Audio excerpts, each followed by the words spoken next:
बता कि हो सकता है इसका हल मिले। जी हमने ऐसा कोई कर्म नहीं किया कि हम दंड संन्यास के अधिकारी हों जी जी या भगवत मार्ग में आए। जी।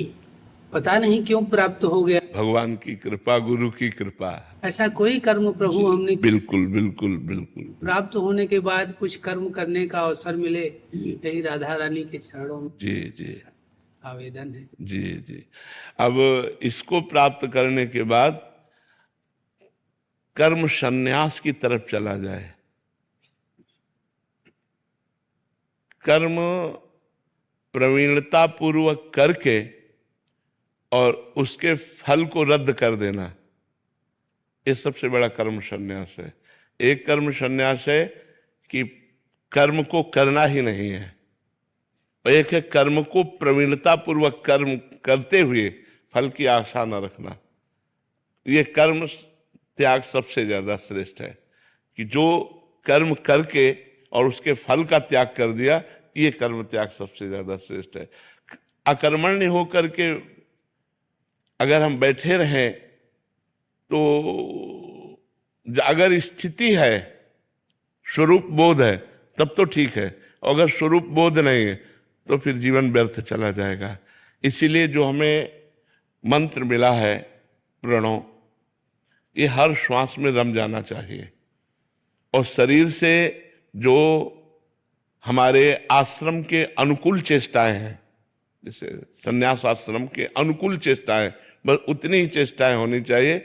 ज्यादातर निश्चेष्ट होकर तीनों शरीरों के राग को मिटाना है। तो जैसे क्या आत्मोद्धार कर लेना स्वार्थ में नहीं आता? नहीं, आत्मोद्धार स्वार्थ के अंदर नहीं आता। शरीर भोग की वासना को स्वार्थ कहते हैं।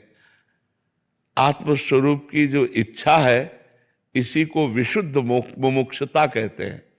आत्मस्वरूप की बोध की इच्छा या आत्मा में निरंतर संलग्न रहना, ये मुमुक्षुता है जो हजारों जन्म की पुण्यों के बाद आती है। भगवान शंकराचार्य जी ने लिखा है, शास्त्रों जन्मों के पुण्यों के बाद मुमुक्षुता जागृत होती है। इसे स्वार्थ कहते हैं। जो शरीर को लेकर के वासना की पूर्ति, शरीर को लेकर के जो इच्छाएं हैं, उन्हें स्वार्थ कहते हैं। स्वरूप को लेकर के जो इच्छाएं हैं, उन्हें परमार्थ कहते हैं। और परमार्थ की इच्छा होना ही परमार्थी का लक्षण है। हम उच्च कोटि की परमार्थी स्थिति को प्राप्त हो, ऐसी इच्छा हर परमार्थ के पथिक में होनी चाहिए।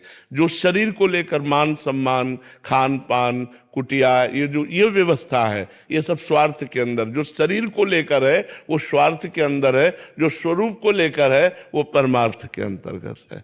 तो हमें इसी जन्म में अपना कल्याण कर लेना चाहिए।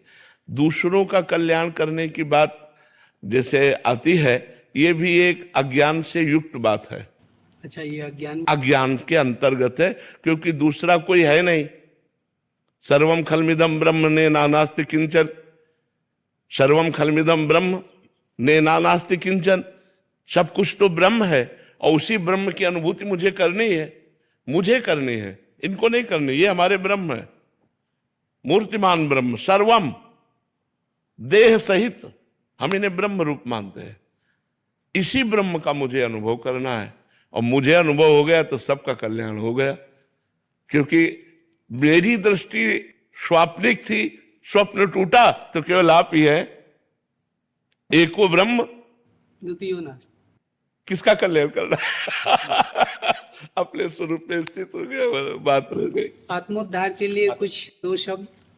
बस ये जो प्रणव है, इसका जितना अंदर से मनन किया जाएगा, जितना जप किया जाएगा, यही सब कुछ कर देगा। प्रणव ही कर देगा। और मतलब आप अगर कोई शास्त्र ना पढ़े और केवल प्रणव जपते रहे, तो आप देख लीजिए वेदांत का सार आपके हृदय में स्फुरित हो जाएगा। इसको वेदों में उद्गीत कहा गया है, उद्गीत कहा गया है प्रणव को। तो जितना प्रणव जपेंगे उसी हृदय से निकलने वाला गीत। हाँ, उद्गीत। इसको अंदर से जितना आप जपेंगे, इसका वाचिक जप नहीं होता प्रणव का। हाँ, वाचिक जप नहीं। हाँ, अच्छा है।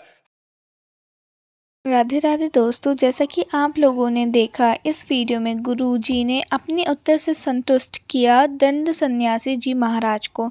ऐसे ही और वीडियोस के लिए देखते रहें राधा सखी चैनल। जिसमें आपके लिए ऐसे ही और वीडियो दिखाए जाते हैं। प्लीज़ वीडियो को लाइक एंड सब्सक्राइब करना मत भूलिएगा। राधे।